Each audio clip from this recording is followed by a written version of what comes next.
आप इधर देखो, जब हम स्पार्स मैट्रिक्स का लेते हैं प्रॉब्लम बताएं, ठीक है। इसको थोड़ा चेक कर लो। अगर हम इसको ऑपरेटर प्लस के हिसाब से देखें तो ये क्या हो जाएगा, नीचे हो जाएगा। इस जगह पे बेटा क्या आ जाएगा, हाँ इस जगह एक्चुअली क्या है, v is equal to this, है ना, और पुश बैक अंदर ही आ जाएगा और यहाँ पे प्लस आ जाएगा और ये पुश बैक अंदर ही आ जाएगा और ये इसी के अंदर, ठीक है। Integer v is equal to this, यहाँ पे क्या आएगा RICI और ये भी आ जाएगा RIC, ऐसे होगा। और आते हैं यहाँ पे वैल्यू चेंज है, यहाँ पे क्या आएगा जी, डन। ये हम कह सकते हैं m, इसको हम m प्लस कह देते हैं, तो ये भी m प्लस हो जाएगा, ये भी m प्लस हो जाएगा। और यहाँ पे हम कह सकते हैं m2.ds0.size, यस ये सही, ठीक है। तो ये हमने क्लास ऑपरेटर कर दिया, है ना। अच्छा, ये वाला पहला वाला काम है, ये वाला काम क्या कर रहा है, ये एक लिस्ट बना रहा है और फिर ये उनके अंदर जाके वैल्यूज पुश करेगा, ठीक है। ऑलराइट, जो आपकी थर्ड मोस्ट इंपॉर्टेंट स्टेज थी उसका ताल्लुक आपके मिडटर्म से, ठीक है। और ये उसमें जो इम्पोर्टेंट चीज़ है वो ये है कि आपने ना एक्चुअली स्पार्स मैट्रिक्स इम्प्लीमेंट किया। अच्छा, स्पार्स मैट्रिक्स और इस मैट्रिक्स में फ़र्क है, और वो ये है कि जो स्पार्स मैट्रिक्स है,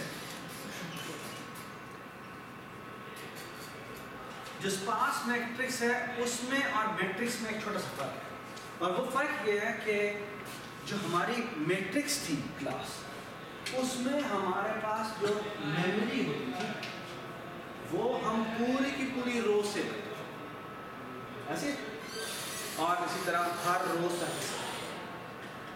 स्पार्स मैट्रिक्स ऐसी मैट्रिक्स होती है जिसमें हमारे नंबर ऑफ जीरोस जो होते हैं वो बहुत ज़्यादा होते हैं as compare to number of values non zero, ठीक है।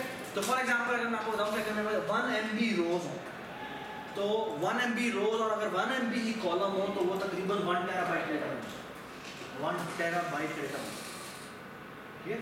लेकिन अगर आपको कहा जाए कि उसमें हर रो में जो एंट्रीज पड़ी हुई हैं वो 2 या 3 होंगी, ठीक है। अगर मैं 10 भी किया 10 एंट्रीज पड़ी होंगी, ठीक है। तो वो अब एक तरीका ये है कि पूरी मैट्रिक्स सेव की जाए जिसमें जीरोस को जीरोस की तरह ही रखें, तो मुझे 1 टेराबाइट की स्पेस चाहिए। एक तरीका ये है कि उन जीरोस को इग्नोर करें, उन जीरोस को सेव ही ना किया, हम सिर्फ वो वैल्यू सेव करें जो कि नॉन जीरो है, ठीक है। और फिर उसके हिसाब से उस मैट्रिक्स के ऊपर मैनिपुलेशन, समझ में आई बात, ठीक है। अब अगर देखो हर रो में अगर ऑन एवरेज 10 वैल्यूज भी हों तो मैंने एक्चुअली कितनी स्पेस सेव करनी पड़ी होगी मुझे, हर रो में अगर 10 वैल्यूज हैं तकरीबन जो कि नॉन जीरो वैल्यूज हैं, तो मुझे 10 वैल्यूज सेव करने के लिए लिस्ट रखनी पड़ेगी ना 10 साइज की। तो अगर हम ऑन एवरेज बात करें तो एक लिंक लिस्ट में एक डब्बा जो होता है वो 10 बाइट भी लेता है, ठीक है ना। तो मुझे एसेंशियली कितना सेव करना पड़ेगा, 10 वैल्यूज और वैसे करनी है, 10 ज़रा 10 कितना हो गया 100, ठीक है। तो वो 100 MB, एक जगह 100 MB स्टोर होगी और दूसरी जगह हमें कितना करना पड़ता है 1 terabyte, that's a huge difference, ठीक है ना। समझ में आई बात, 1 टेराबाइट तो आपका प्रोग्राम आपका रैम में आ ही नहीं सकता, ठीक है। और 100 MB इज नथिंग, उसको आराम से मैनिपुलेशन भी कर सकते हैं, ठीक है ना। तो स्पार्स मैट्रिक्स वाला आइडिया ये है कि ऐसी मैट्रिक्स होती है स्पार्स मैट्रिक्स जिसमें आपके पास जीरोस बहुत ज़्यादा होते हैं as compare to number of non zero. तो आप क्या करेंगे, आप वैल्यूज स्टोर वही करेंगे जो कि नॉन जीरो, समझ में आएगा। आपको स्टोर करने का तरीका, तो स्टोर करने का तरीका बेटा कुछ इस तरह है कि हम पहले एक छोटी सी क्लास बनाएंगे जिसका नाम होगा टब, ठीक है। क्लास बना लो या फिर स्ट्रक्ट बना लो। स्ट्रक्ट बनाने का मतलब फायदा क्या होगा कि वो पब्लिकली इसकी चीज़ें अवेलेबल है, ठीक है। एक मैंने स्ट्रक्ट बनाया, इसका नाम है टर्म, और इसके अंदर मैं 2 चीज़ें रखता हूँ, है इसकी इंट वैल्यू और एक है इसका इंट कॉलम। ठीक है ऑलराइट। इसका अब देखना क्या है, जो मैट्रिक्स क्लास थी मेरी, जो मैंने लास्ट टाइम वाले बनाई, उसमें मेरा क्या है, vector of list of integer ऐसे था। अब मैं क्या करूंगा, अब मैं ये करूंगा कि मैं वेक्टर बनाऊंगा और वो हर रो जो होगी वो लिस्ट ही होगी, लेकिन जो लिस्ट होगी उसके अंदर जो वैल्यूज पड़ी होंगी वो टर्म है और उसका नाम रखेंगे अगेन कोई ईडीएस। ठीक है।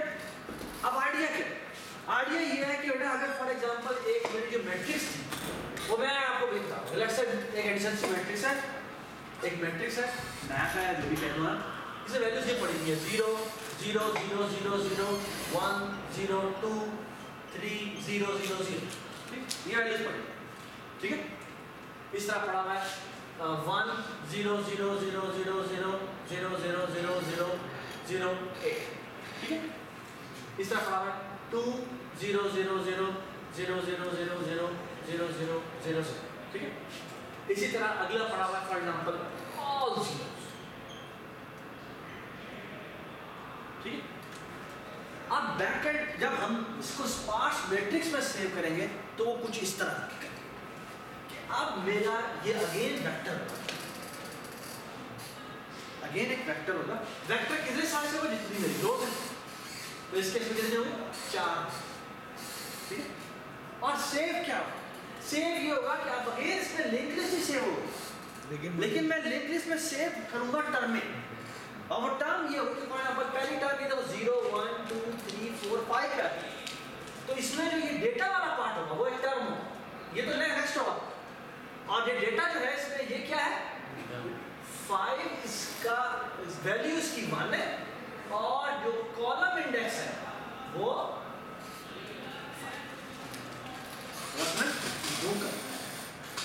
Okay, do you all understand कि मैं क्या बात कर रहा हूं?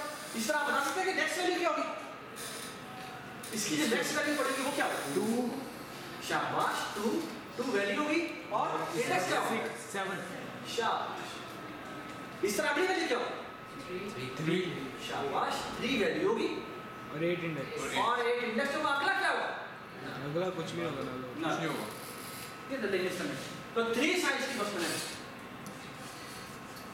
बनाएगा। आप बता सकते हैं कि मेरी अगली लिंक लिस्ट क्या होगी, आप बताएं सर 1 होगी, 1 वैल्यू है और 0 इंडेक्स, और कॉलम इंडेक्स मेरा 0 है। अगला क्या है, अगला हमारे पास 8, ये 8 था, 9 10 11, तो वैल्यू जो होगी वो 8 होगी, और जो इंडेक्स होगा वो 11। ठीक है, आगे क्या होगा, आगे सर ये क्या होगा सर 2, ये 2 वैल्यू पड़ी होगी, इंडेक्स 0 होगा, और ये null, ये क्या तो नहीं पता। तो अब जब मैं पहली बात तो ये कि अपना रीड फंक्शन चेंज करता हूं, रीड फंक्शन में जैसे ही मैं रीड करता था उसको पुश करा देता, ऐसा जैसे ही मैं रीड कराता था पुश करा देता। अब मैं भला क्या करूंगा, वहां पे सिर्फ एक ही फर्क, अगर ये मैंने वैल्यू रीड की है वो नॉन अगर वो नॉन जीरो वैल्यू तो एक होगा, और वो ये होगा कि यदि वही रीड फंक्शन में सिर्फ एक लाइन का इफ होगा कि अगर जो मैंने वैल्यू रीड की है वो नॉट इक्वल टू 0, अगर वो नॉट इक्वल टू 0 है तो मैंने पुश पता क्या करवाना है, मुझे तो ये पूरा टर्म करवानी है सर, टर्म करानी है, तो मुझे क्या करना पड़ेगा, मुझे अगेन वही this arrow well sorry vs के अंदर vs के रो इंडेक्स पे जाकर पुश करवाना है, लेकिन पुश क्या करवाना है सर टर्म, वो तो मुझे टर्म करवानी पड़ेगी, तो मुझे एक टर्म लिखना पड़ेगा, टर्म लिखनी पड़ेगी t, और आप बता सकते हैं कि t डॉट 2 है ना, टर्म के अंदर 2 वैल्यू देगा, वैल्यू के कॉलम, तो वैल्यू को क्या असाइन करेंगे, वैल्यू को वो वही वैल्यू जो कि मैंने रीड की है, और आप बता सकते हैं t डॉट कॉलम इंडेक्स को क्या साइन होगा, वही उसी लूप का कॉलम इंडेक्स साइन, उसी लूप का जो कॉलम इंडेक्स चल रहा हो वही साइन, और ये वैल्यू मुझे मुझे टी इसके अंदर पुश है। तो बस 1 2 ये 3 लाइन इसके अंदर रीड फंक्शन में ऐड समझ आएगा? ठीक है, ऑल ऑफ यू अंडरस्टैंड? ठीक है, सही है। बिल्कुल इसी तरह ये जो आपने ऑपरेटर प्लस लिखा है, ऑपरेटर प्लस बिल्कुल यही होगा, सिर्फ ये v वैल्यू जो आपने कंप्यूट किए ये आप डायरेक्टली कुछ नहीं कर सकते, क्या करना पड़ेगा? हाँ नहीं, पहले आपको चेक करना पड़ेगा क्या v की वैल्यू जो आई है वो नॉन जीरो वैल्यू है या नहीं है। अगर वो नॉन जीरो वैल्यू तो ही इसी के अंदर पुश होगी, समझ? तो यही 3 लाइनें यहाँ पर प्लस में किसका नॉन जीरो से सॉरी 2 मैट्रिसेस है, एक मैट्रिक्स ये थी, एक मैट्रिक्स और, उसमें भी तो बहुत सारे जीरो होंगे, ऐड करेंगे तो जीरो आएगा। ठीक है, ऑलराइट। अच्छा अभी एक चीज दूसरा थी वो ये है कि ये जो मैट्रिक्स मैंने बनाई है, अब जो काम रहता है वो है, अब जो मैं अगला काम करने के लिए जा रहा हूँ बहुत इंपॉर्टेंट काम है, वो ये है कि इसका इंडेक्स फंक्शन कैसे लिखें। समझाइए क्या करना है, इसका इंडेक्स फंक्शन कैसे लिखें, सही है? अच्छा अब इंडेक्स फंक्शन लिखते हैं। इंडेक्स फंक्शन अगेन मैंने इंडेक्स फंक्शन मैंने पहले कैसे लिखा था कि मैंने इसको रो इंडेक्स कॉलम इंडेक्स बताना है, मैंने बताना उस जगह का क्या वैल्यू है, जो वैल्यू वो वैल्यू बता देना, ऐसी है। तो वो लिखते हैं। अब जो पहले मैंने ये कोड लिखा था उससे मेरा कोड थोड़ा गया और एक्चुअली उससे भी ज्यादा सिंप्लीफाइड था, उससे बहुत ज्यादा सिंप्लीफाइड था। और वो मैं कैसे करूँ कि याद है मैंने क्या काम किया था, अगेन मैंने इस रो पे जाना, उस रो पे पड़ी हुई लिस्ट में देखना है कि अगर किसी एक के भी डेटा की वैल्यू कि कॉलम की वैल्यू अगर ci के बराबर हो जाए, उसके कोरस्पॉन्डिंग जो भी वैल्यू पड़ी है वो रिटर्न करना। ऐसी है ना, अगर मैं कहता हूँ बेटा ये वाली मैट्रिक्स होती है जो भी मैंने उसके डायग्राम में सेव किए, मैं अगर मुझे 3 की वैल्यू बताओ, क्या आनी चाहिए वैल्यू? 0 3 ये रहा, 3 ये रहा, ये 0 होना चाहिए। अगर मैं कहूँ कि 2 5 क्या आना चाहिए? 0 आना चाहिए। अगर मैं कहूँ 2 0 क्या आना चाहिए? 2 आना चाहिए। ठीक है, चलो मैं वही करता हूँ। मुझे बताया गया इंडेक्स, और इंडेक्स के बारे में मैंने बताना है कि ये इंडेक्स में क्या होता है, ऐसी है। अब मैं यही काम करता हूँ, आइटरेटर बनाता हूँ। कौन सा आइटरेटर बनाना पड़ेगा? क्योंकि लिस्ट में मैंने वर्ड्स करना, लिस्ट बनाया, लिस्ट इन टाइप का है, इन टाइप का, शाबाश। आप ये टर्म टाइप का की लिस्ट हो, नहीं इस दफा जरूर मसला भी नहीं होगा, भला मैं मुझे बता। टर्म बनाई मैंने और यहाँ पर मैंने लिखा आइटरेटर, और इसको मैंने वैल्यू साइन की i, और इसको मैंने साइन किया, हाँ भाई क्या वैल्यू साइन करूं? vs का कौन सा कि ri का डॉट बिगिन, और यहां पे मैं लिखता हूं i not equal to vs ri dot head और i प्लस प्लस। यहां पे मैं क्या करता हूं, यहां पे मैं करता हूं डी स्टैटिक i से क्या हो जाए? उसकी वैल्यू आ जाएगी, उसकी वैल्यू आ जाएगी। मैं उसके कॉलम को चेक करता हूं, उसका ये जिस टर्म में ये वैल्यू पड़ी हुई है उसके कॉलम को चेक करता हूं। अगर उसके कॉलम की value equal to ci equal to जो ऊपर से आने वाला ci है इसके बराबर हो जाए, अगर उसके बराबर हो जाए तो रिटर्न, तो क्या रिटर्न करते हैं? क्योंकि रिटर्न तो इंटीजर करवाना है, वहां पड़ी हुई वैल्यू बतानी, तो इस रिटर्न करवा दे स्टैटिक i डॉट वैल्यू ना लगाना, उस जगह पड़े हुई वैल्यू को इंटर करना। जी यहां पे क्या आएगा, इस कॉलम से बाहर क्या आएगा? Return 0। So simple. I mean it's absolutely this, that's it. Operator plus सिवाय इस if के यहां पर लगना है, कोई चीज एब्सोल्युटली नहीं चाहिए। ठीक है, ये आपने this arrow index he call किया और यहाँ पर भी m2 डॉट इंडेक्स ही कॉल किया, वो से करस्पॉन्डिंग देगा। अगर वो वैल्यू पड़ी होगी तो वैल्यू बता देगा, अगर वैल्यू नहीं पड़ी तो क्या रिटर्न करेगा? कुछ भी जीरो। वो जीरो रिटर्न करेगा, वो 0 प्लस 0 होगा। यहाँ पर हमने चेक करना है कि ये वैल्यू क्या बनती है। अगर वैल्यू 0 है तो हमने पुश नहीं करनी, अगर वैल्यू नॉन जीरो तो हमने पुश। तो यहाँ पर चेक कर लेते हैं। So if v is not equal to 0, अगर नॉट इक्वल टू 0 है तो हमें पहले टर्म बनानी पड़ेगी, ठीक है। t डॉट वैल्यू को असाइन करना पड़ेगा v, t डॉट ci को क्या असाइन करना पड़ेगा? इस वक्त का c, ठीक है। और हमें पुश करना है, किसे पुश करना है?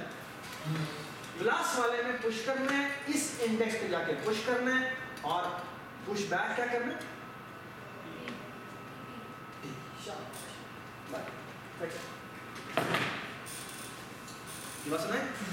बेटा जो बात बतानी थी ना इस एग्जांपल, और ये प्लीज ये अभी तक तुम्हारे पास जितनी देर आप मेरे घर में 15 मिनट में आपको देता हूँ, 15 मिनट में आपके बाद अपनी ठीक है। प्लीज इसमें से एक एग्जांपल प्लीज दो। ये देखिए एटलीस्ट ऑपरेटर प्लस और इंडेक्स, ये दो चीजें मल्टीप्लिकेशन बिल्कुल वैसी रहेगी, इसी तरह होगा। लेकिन ये मैं सिर्फ कहना चाह रहा हूँ कि जो आपकी असाइनमेंट है उस असाइनमेंट में जो मिड टर्म है आपका, उसमें 2 क्वेश्चन तकरीबन ऐसे हैं कि उसमें लिस्ट खुद सिंपल नहीं है, वो खुद एक डेटा टाइप की, ठीक है। तो फॉर एग्जांपल अभी मैंने आपको बताया था कि जो पैसेजेस है वो क्या है। So what is a passage? Passage is a vector of sentences. And what is a sentence? Sentence is a vector of string. ठीक है? या string क्या लो या word क्या? And what is a word? Word is a string. ये हो गया? Alright? तो string में read करते हैं और वो string word से, ठीक है ना? अच्छा, कोई बात? ठीक, मेरे घर में let's take 15 minutes or maybe 10 minutes, 12 minute कर लेते हैं। प्लीज ये आप जल्दी से करें, जितना भी हो जाए होता है उसके बाद मिनट। सर मिड टर्म हमारी क्लास है सर। कितने क्लास? अभी 5:20 पे। कितनी क्लास है? ठीक है, तुम तीनों चले जाना, हम मैं से डिस्कस करना चाहता हूँ। तुम तीनों चले जाना सर। तो चाहो शुरू कर, शुरू। रिकॉर्डिंग हो जाएगी मतलब।